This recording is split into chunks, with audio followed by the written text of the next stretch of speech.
Guys,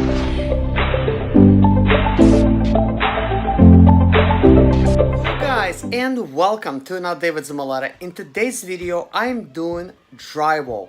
So let me show you what I'm doing, because if you haven't done drywall before, if you're just a homeowner and you're trying to tackle a project like I am, this is going to be a little bit important because maybe you haven't seen it before, but if you have, maybe it's going to be like, I don't know, like another idea. So let me show you what I've installed these windows, and as you can see there's a big crack over here, which is a 1/4 inch gap. It looks a little bit bigger on the video possibly. And you can see everything is nicely sealed and everything like that, and of course it's insulated.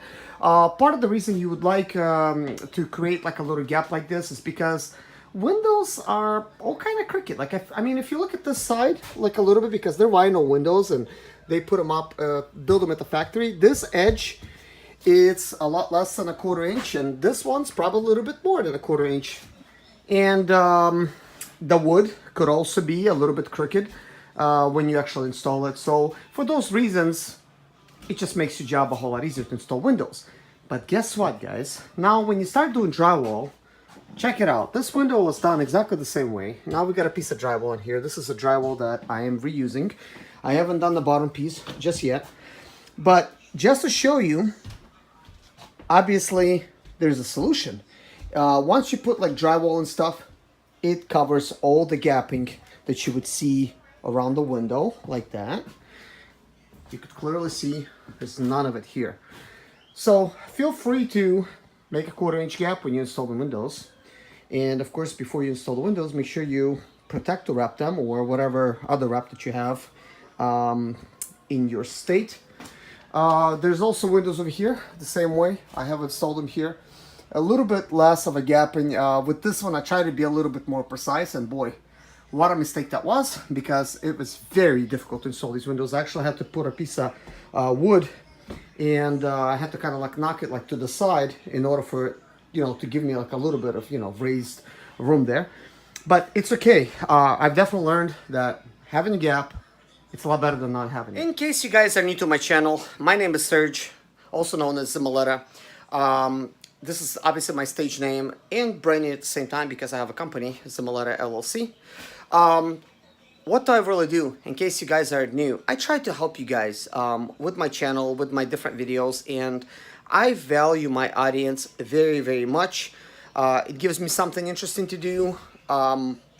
You guys learn from me, and I also learn from other YouTubers as well. One of the things I like to do, you know, on my channel, it's a little bit different than other channels. I'm myself basically, and I share kind of like what you know, like what I do, like in my life, and hopefully you guys could get enough information to where you could replicate the same thing, or maybe take it up a notch. My focus is, you know, the group of people that my videos are focused for is not necessarily rich. You're trying to get to that next level. You're working really hard. You're some kind of, you know, like you're running like some kind of business, or you know, like it's like a small business. I'm talking about you're just you're possibly a freelancer of sorts, and you're thinking like, man, like what is that next step? What is that next step? And that's what my channel is about, because I focus on that stuff. And even though our businesses might be different, the general idea is probably the same. We all need a house to live in, and we have a couple choices of doing it. One of the choices is you end up buying a house like with a mortgage and payment for the next 30 years, maybe next 15 years, or whatever you choose. Another way that does not dawn on people, and this is the way that I basically teach on my channel, is that you could actually buy a house for cash. And is it easy to buy a house for cash? Not really, especially if you're, you know, the type of audience that I focus for, kind of like me. You're working, you're trying to get that money, and you don't have a lot of it. I mean, who does? You know, that's why people get 30-year mortgages. But it is possible. And will your house look pretty when you get it for cash? Probably not, unless you're like a millionaire. And then, of course, you could get in your house, and you're not really watching this video. But believe me, I actually have millionaires that actually watch my channel. I'm very like, honored, and like, wow, you know, like I didn't think millionaires would watch my channel because they already have everything. But I guess the honest truth behind it is most millionaires, they're not like what we think of them. The millionaires that became millionaires in their lifetime, they're used to doing the work themselves because they've been doing it. That's how they saved the money. They've learned what it takes to actually get it done, and then they hired other people to do the job for them, which took them like the next step up. You know, they were probably just doing a business for themselves, and if they go on vacation, their business goes on vacation, and basically they're not making money. But the next level is, hey, let's replicate what I'm doing, hire a bunch of people to do what I do, and now you're making like 2 times as much, 3 times as much, 4 times as much, you know, and you could keep going. And this is kind of like what I'm focusing on as well. But I have, man, like not even a couple. I probably have like 5 or 10 different strategies, like what I'm working on. They're all weighing a little bit different. So that's why I'm saying like 5 or 10. They're so completely different. And what I mean by that is I'm working on multiple streams of income. But at the same time, I'm trying to put in sweat equity, doing something that is completely new to me, but at the same time, share what I learn with you guys. And that is, of course, you know, kind of like this kind of stuff, and, you know, buying stuff for cash. Because here's why, guys. This is like very important. The last video I did, it took about an hour, and I'm not going to really make this one an hour. In the last video, I did talk a lot of stuff, but I did mention one thing towards maybe like the end of the video.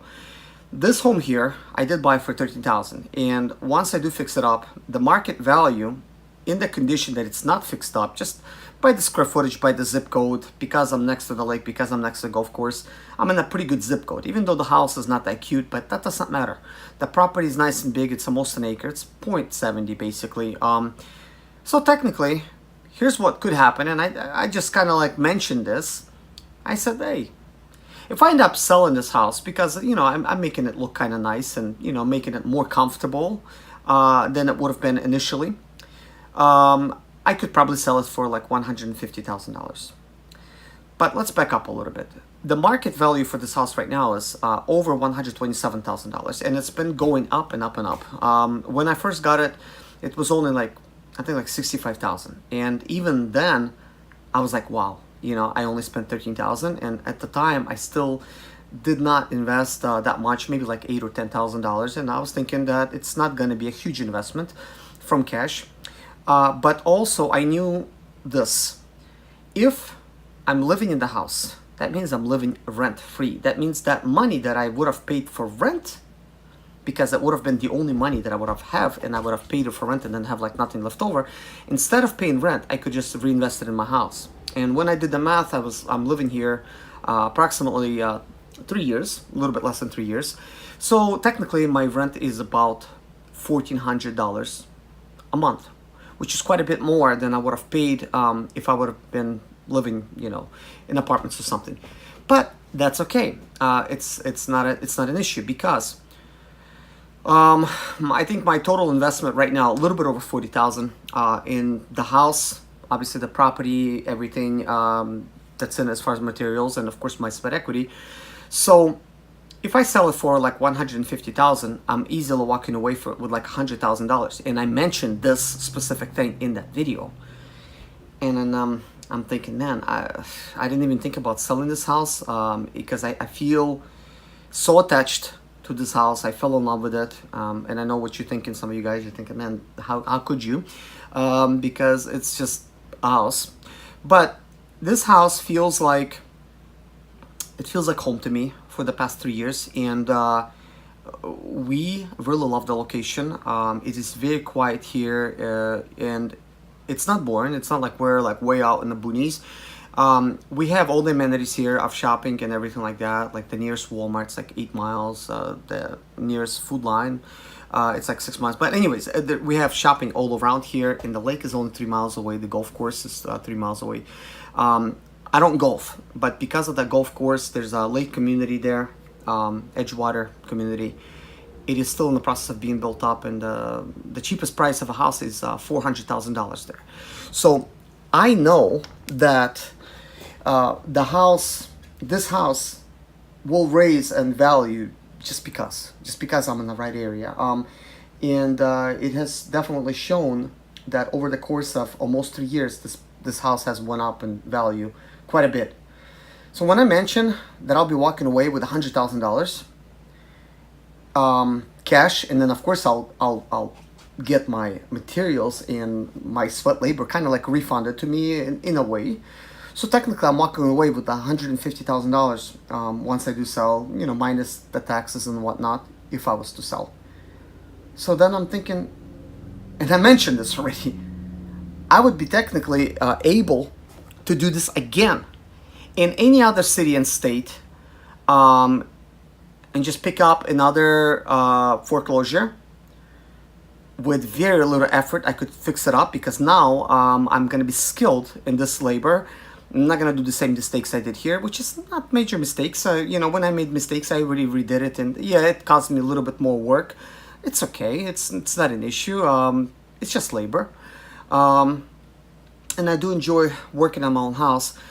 So it like really got me thinking. I'm thinking, man, what if? What if? I mean, if I would get that, you know, $150,000, I could do this again and again and again, and that could be really life-changing. And I know I'm saying this like I'm hearing it for the first time, because I'm not. I thought about doing just that, but I was thinking, okay, I'm just going to fix it up, then I'm gonna start over, I'm gonna collect money again, and I'm gonna do it. But all that takes time, and we are limited human beings. We only have so much number of years that we could live in. We don't know how much that is, but all that takes time, and time is very, very important commodity. So that means if I'm able to get that money immediately, I'm funded. I am funded to buy whatever else I want, and the next thing I want is to buy a house in Florida. Why Florida? I did live in Florida before, in Northport. Sorry guys, I'm not using a tripod. I'm just using my selfie stick here.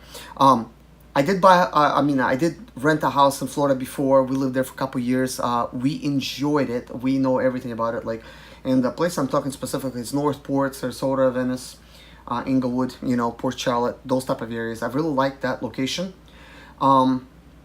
I really like another thing about Florida, and this is something going to be new to you guys if you, you know, never heard of this before, or maybe did not even consider. Here's one of the coolest things in Florida, like one of the rules, okay?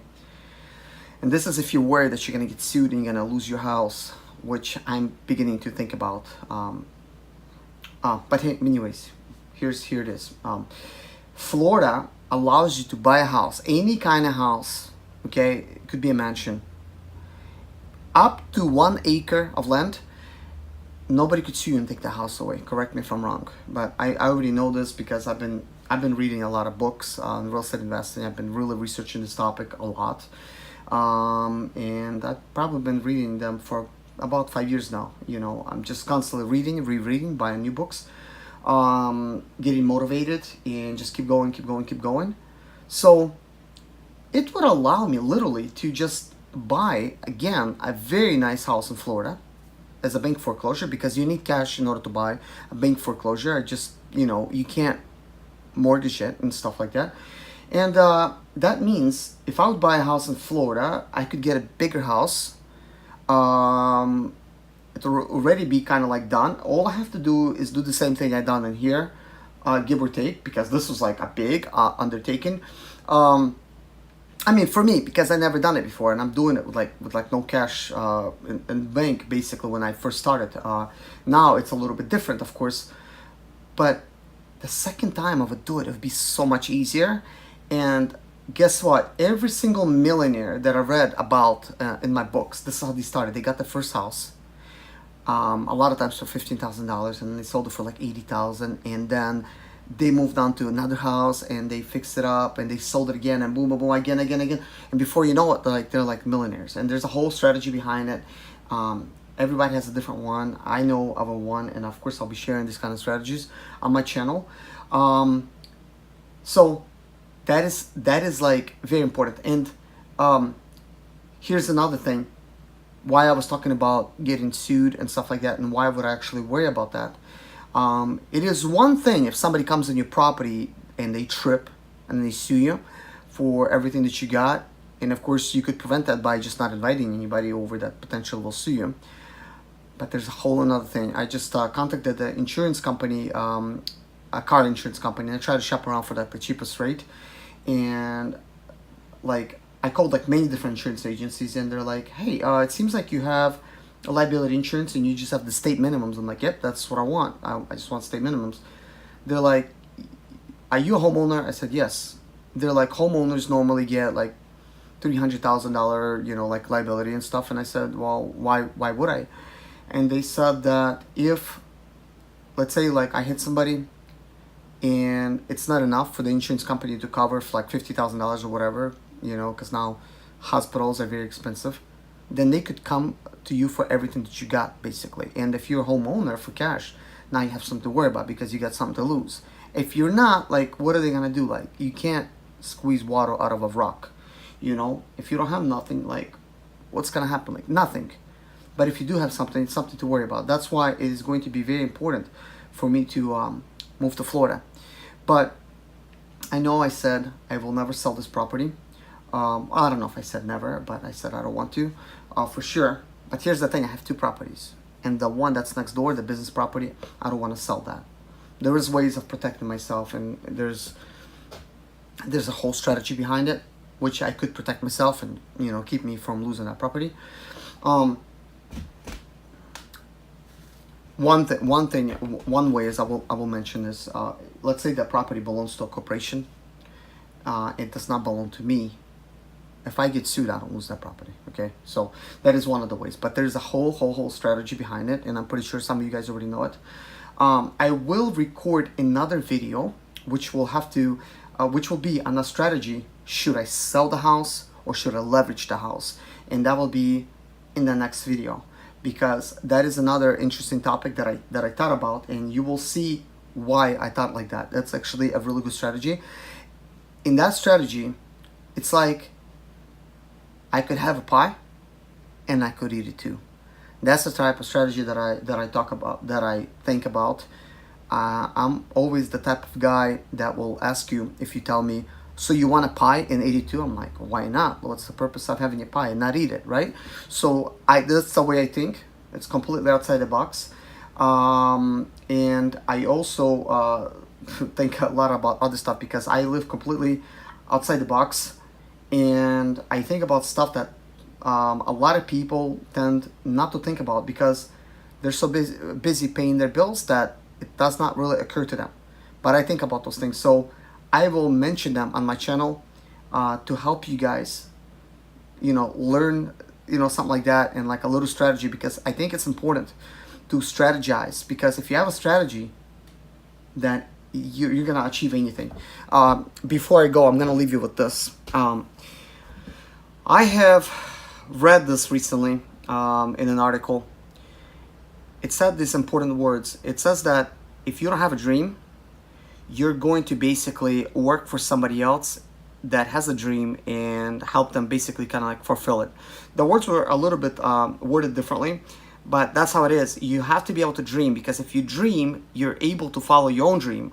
If you cannot dream and imagine you're like what kind of life you would want, the person that did imagine is going to get your services and your labor and stuff like that, and he's going to fulfill his dream with you, and that means he's the one that's going to make money without doing anything, but you're the one that's going to provide your time, which is very important, for money.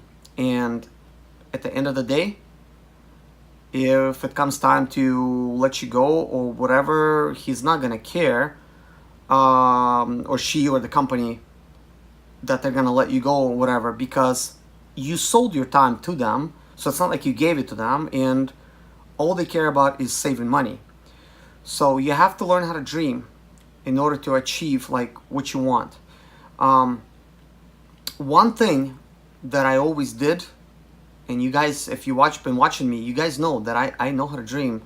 But even when I was like a young adult, and I'm not even gonna mention like when I was a kid because it's obvious, but when I was already like a young adult and I was like 18 years old, man, I would dream up all this type of stuff. And I remember like my friends and family telling me, oh, you're a dreamer, you're just dreaming, you're a dreamer. Like, they said it in a nice way, you know, but it made it sound like my dreams were like impossible, because guess what I was dreaming about? Oh, I'm gonna have my own business. Oh, you know, I'm gonna like find a way to buy a house for cash. And they're thinking, oh, this kid thinks he's gonna, when I was 18 years old, let's say they're thinking like that. This kid is thinking he's gonna somehow pass me, like I have this education and stuff like that, and I have this, you know, like, and he's gonna buy a house for cash.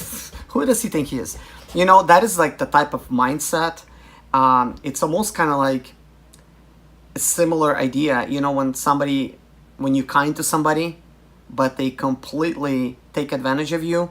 And the saying for that is, they take your kindness for weakness. You're not weak, you're just not trying to like attack them for like no reason.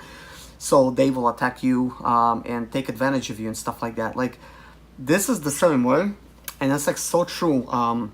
These millionaires that I read about, like one of them is The Millionaire Mind. If you haven't read that already, read it. If you would like a free book, let me know. I'm going to send you a free book for The Millionaire Mind. Let me know if you want it in the comments below. And one thing you will find, these millionaires, they were challenged. People said to them, oh, you can't achieve that. Oh, you can't do that. And you know, some of those millionaires, before they were millionaires, they had something to prove, so they tried very hard and they became millionaires. So a lot of times, you know, you and me and whoever else is watching this channel, you have the potential to become a millionaire, and you just don't know yet, maybe, or maybe you do, maybe you feel it. Let me know if you feel it. You will get there. Keep on dreaming. Read. Make sure you read, listen to stuff like this. And I know I have a lot of value like in my videos, and that's the whole purpose of, you know, providing value. But guess why?